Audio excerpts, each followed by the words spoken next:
Mbappé, buteur, le Real gagne, c'est très bien. Bonsoir à tous et à toutes, j'espère que vous allez très bien depuis la dernière fois. Moi ça va super. Aujourd'hui je vais débriefer la victoire du Real Madrid face à Getafe dans le derby de Madrid. Score final 2-0 grâce à un penalty inscrit par Jude Bellingham en première mi-temps et un but excellent de Kylian Mbappé. Donc avant de débriefer ce match-là, je vous invite à vous abonner, à liker, à partager et à commenter cette vidéo. Merci à vous de votre soutien, ça fait toujours hyper plaisir, vous le savez. Et je me lance donc pour commencer par dire que le Real Madrid en première mi-temps, face à un bloc défensif très compact de Getafe, eh bien on s'est pas créé beaucoup de situations dangereuses, hein. Faut quand même le dire, c'était très compliqué. Globalement, le match c'était un peu endormi, j'ai l'impression, pas trop de rythme, c'était complexe.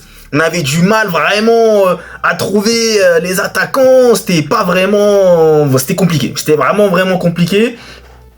Jusqu'à ce que il arrive ce coup de pied arrêté et cette faute du joueur de Getafe Nyom sur Rudiger dans la surface de réparation. Donc là, penalty logique sifflé. Déjà que Nyom, il avait déjà été averti d'un carton jaune. Là, tu fais une faute sur Rudiger. En plus, l'arbitre, il est juste à côté, à 30, il est juste là, quelques mètres de toi.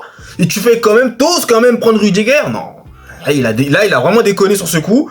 Donc voilà, ça fait peine pour le Real. On en avait vraiment besoin dans ce moment-là, puisque le match était vraiment, c'était complexe, c'était vraiment, comme tu disais, vraiment très difficile. Le penalty arrive à point nommé, comment on pourrait le dire. Et là, Bellingham se charge de tirer parfaitement le péno et ça fait 1-0 pour le Real. Puis ensuite, ça commence à aller beaucoup mieux. Il commence à avoir des espaces. Voilà, Getafe va vouloir se livrer déjà dans un premier temps. C'est logique et on va vouloir revenir au score. Et du coup, ça fera que le Real aura plus d'espace pour pouvoir contre-attaquer.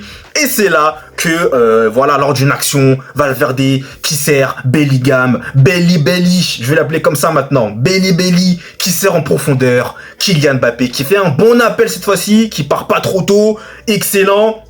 Le contrôle quand même, par contre, un peu moyen, mais il arrive à se reprendre. Et là, il nous déclenche une frappe, les gars.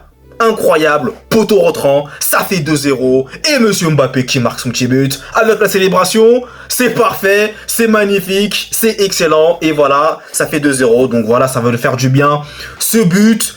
Voilà, clairement là le Real on est à 2-0 donc je me dis que c'est bon, on a fait le plus dur, mais je vais quand même parler de Getafe. Franchement, le nombre de fautes qu'ils ont commis, c'est vraiment incroyable quoi. Cette équipe c'est vraiment la boucherie.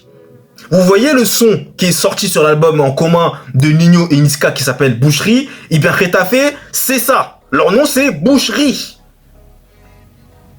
Trop de fautes. À chaque fois, faute. À chaque fois, faute. Je crois qu'il y a au moins 8 cartons jaunes ou 6 cartons jaunes, je sais plus. Mais c'est incroyable. Il y a au moins peut-être 26 fautes. Je sais pas, corrigez-moi. Au moins 26 fautes dans le match. C'est une dinguerie. Eux, en fait, Getafe, leur objectif c'est d'abattre l'ennemi. Eux, ils veulent abattre. Ils veulent t'abattre. Rien à foutre. C'est ça leur truc, en fait. Oh non, mais par contre, ça, c'était vraiment insupportable à un moment donné. Tu te dis, mais c'est trop. Dès le début du match, en plus, tu vois déjà qu'il y a beaucoup de fautes. Tu te dis, Getafe, alors c'est compliqué. Donc, franchement, là-dessus, dinguerie, quoi. Enfin bon, ensuite, en seconde mi-temps, voilà. Là, vraiment, j'ai vraiment... la première mi-temps...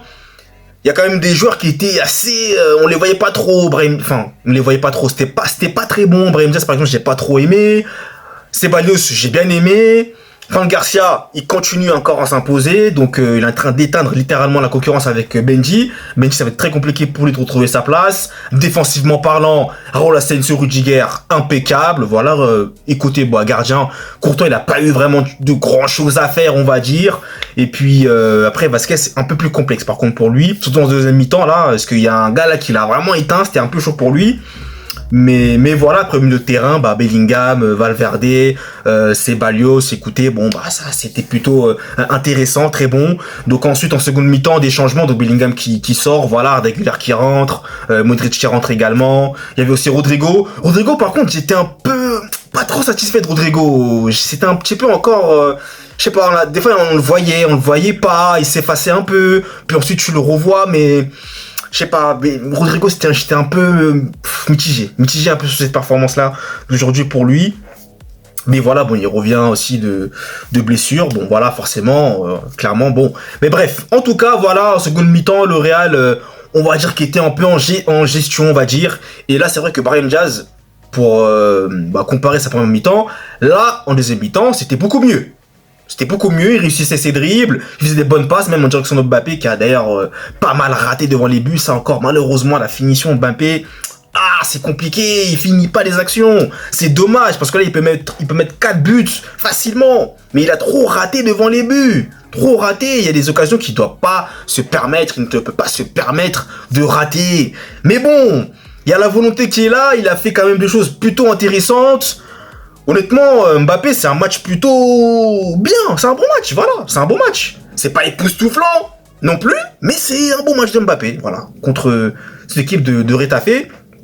Après, voilà, Retafe a quand même eu aussi des situations très très dangereuses parce que à la fin de match, le Real menait déjà 2-0. Donc bon, je peux comprendre le léger, ils ont un peu freiné un petit peu, voilà. Mais c'est vrai qu'il faut quand même faire attention parce que voilà, on sait jamais que le Real, hein, quand il freine comme ça, l'équipe d'en face peut vite reprendre confiance, marquer et ça peut faire ça peut revenir au score là, donc voilà, j'ai un mauvais souvenir qui me vient en tête là, je sais plus c'était contre quelle équipe, mais il y avait eu un délire comme ça, donc où même le Real menait 3-0 et après ils se sont fait revenir 3-2, je sais plus c'était quelle équipe, j'ai oublié, mais bref. En tout cas tout ça pour dire que le Real a plutôt bien géré sur ce match là, où on prend les 3 points, c'est l'essentiel, on revient à 1 point du Barça. Par contre, moi je m'inquiète pour la semaine prochaine puisqu'on va jouer chez Bilbao, si je me trompe pas, on va jouer chez l'Athletic Bilbao. Ça va être un match très très très compliqué. Moi je suis pas trop confiant, je vous cache pas, je vais vous dire la vérité. Mais voilà, on va voir comment ça va se passer pour le Real parce que le Barça aussi jouera soit demain ou je sais pas quand. Bref, je sais pas, enfin soit demain, mardi peut-être ils vont jouer. Mais voilà, en tout cas, on va voir tout ça et puis on espère que le Real va prendre encore des points et mettra la pression sur le Barça.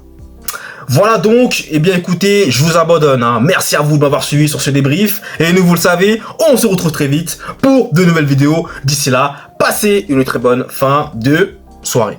Allez, plus